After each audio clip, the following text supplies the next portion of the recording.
Hi, I'm Sitali and welcome to my series on how I use ArtFlow. This is part 3, flat colours. So by this stage we've finished drawing our line art and now no longer need the sketch, so we're going to delete it. You do that by holding down on the layer and swiping it out of the box, and now the sketch layer is deleted. I've added a new layer and I will be just putting a neutral colour onto this layer, just so when I'm selecting my colours for my flat colours, I don't end up selecting things that are too bright or too dark. Sometimes if you have a white background, it can affect how you perceive colour. You can end up with colours that are too saturated or too bright or dark. I don't mind having a completely desaturated colour for this stage, as I won't be keeping this layer and will actually be deleting it before doing the finished background. I've now created another new layer, and this will actually be my flat colours layer. So I've just chosen again a paintbrush from the pen section and making it fairly large, and I have turned on the smooth tool. And what I'll be doing here is I'll be teardropping the colour from my original picture. So I do that by holding down on the page. You can actually drag your finger across the page as you do this until the circle on the outside shows the colour that you'd like to use. If you're not using colours from a pre-existing picture, you can also select your colour from the coloured circle at the top right of the page.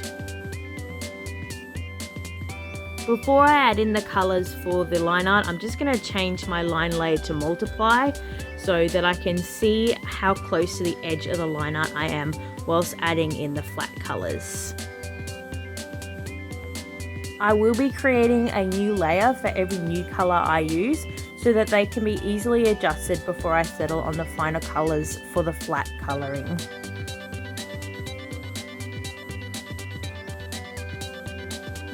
So now I'm just carefully drawing around the edge of the area I'd like to be that colour, and then I will get the fill tool and I'll just bucket into that area, and then after that's been bucketed, I'll just clean up any spaces that I see in between.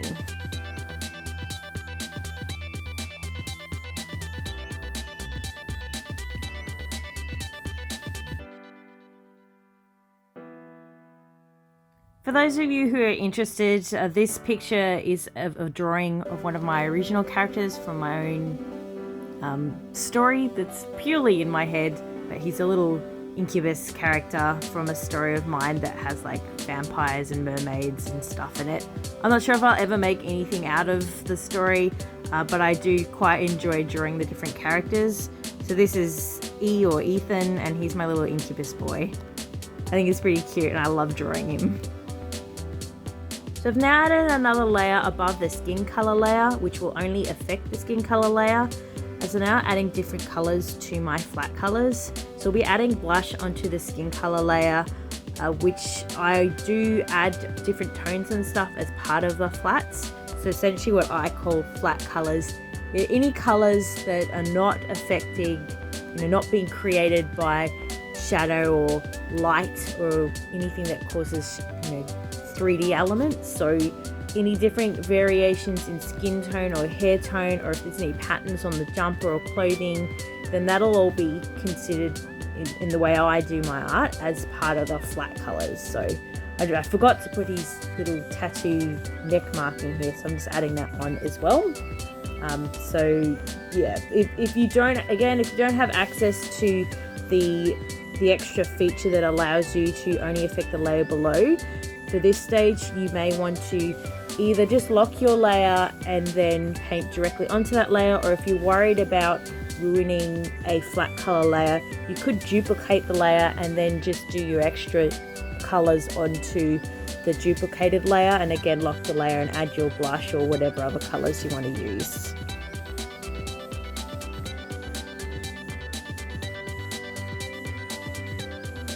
Now for his little hoodie jumper thing, it's supposed to have like a starry blotchy pattern to it. So I'm just changing to the paintbrush, so the paintry section of the paintbrush, and I'm choosing a blotchy pattern here, and I'm just making some adjustments to the brush so it better suits my needs. and then I'll paint a pattern onto the jumper layer.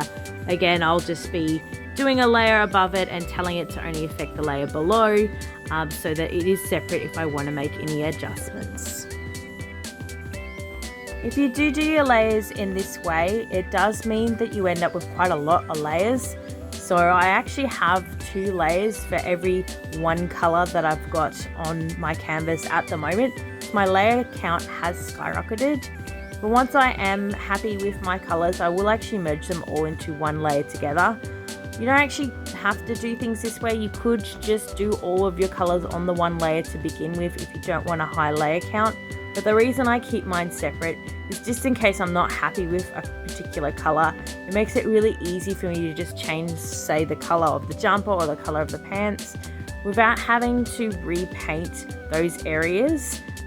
Because they're separate layers, it does mean I can just go into adjustments and make adjustments through hue saturation or brightness and contrast to change it to a color that better suits what I'm after. So you can see now how easy it is for me to adjust this jumper to different colors. So you've got the hue slider at the top that just changes what color you've chosen, and then saturation obviously changes how much color is in your picture, and lightness obviously how light or how dark it is. If I actually go and change this so that there is no saturation, so say I grab the pants layer here, which does actually have a small amount of saturated color in it. So you can see here, I'm still able to change the color of it.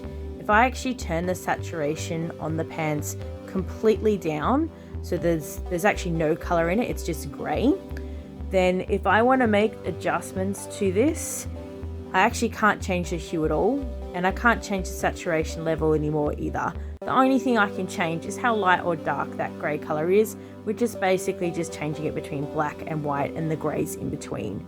So this is the main reason I never choose a completely desaturated colour when I'm doing anything like line art or sketch layers or black colours. I will always make sure that I've got at least a little bit of colour in it so it can be easily changed. Alright, well, we're done with all our flat colours now, so I've merged them all onto one layer, so all the colours are now on one layer with the line art being on a separate layer. And we're ready to move on to the next stage, which will be shadow and highlights.